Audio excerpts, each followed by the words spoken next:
मिलन, हमारे देश में जिस तरह से वैक्सीनेशन ड्राइव हुआ और 86% पॉपुलेशन इंडिया की इस वक्त दोनों डोजेस के साथ वैक्सीनेटेड है, इसमें कोई दो राय नहीं है कि भारत में भले ही केसेस अभी भी आ रहे हैं, लेकिन कई दुनिया के देशों के मुकाबले भारत की स्थिति बहुत बेहतर है और उसका कहीं ना कहीं श्रेय इस वैक्सीनेशन को जाता है। तो क्या ये माना जाए कि अगर हमारे बच्चे भी वैक्सीनेट हो जाते हैं तो उसके बाद काफी हद तक भारत की स्थिति स्टेबल रह सकती है?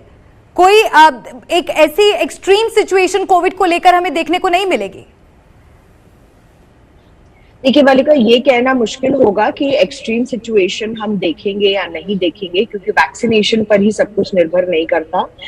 वैक्सीन लेने के अलावा हमें social gatherings, mass gathering, social distancing, mask wearing, ये सब भी फॉलो करना होगा। हैंड हाइजीन जो हम पिछले ऑलमोस्ट 2.5 साल से अब कर रहे हैं। लेकिन मास्क के साथ साथ अगर वैक्सीन जो कोमॉर्बिड बच्चे हैं वो लगाएंगे, एटलीस्ट उनको एक प्रोटेक्शन का लेवल मिलेगा इस कोविड-19 के प्रॉब्लम से। बिकॉज देखते हैं जगह जगह पे भी जहां पर बच्चों को ऐसी कुछ बीमारियां हैं जो डायरेक्टली उनके लंग्स को इफेक्ट कर सकती हैं, ब्रीदिंग इश्यूज हैं, अस्थमा है, या फिर ब्रोंकाइटिस है, या फिर वीजिंग कॉफ होता है।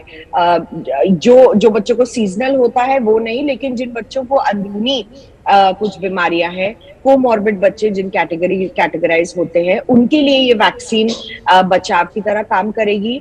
और कोरोना के संक्रमण होने के बावजूद भी कोरोना का संक्रमण, इन्फेक्शन जो है वो उनका कम लेवल पे रहेगा। वैसे भी हम देखते हैं कि बच्चों में संक्रमण बहुत कम होता है। सीरो सर्वेज जो हुए हैं भारत में, उसमें 90% से ज्यादा बच्चों में जो है संक्रमण दिखाई दिया, एक्सपोजर ऑफ वायरस दिखाई दिया।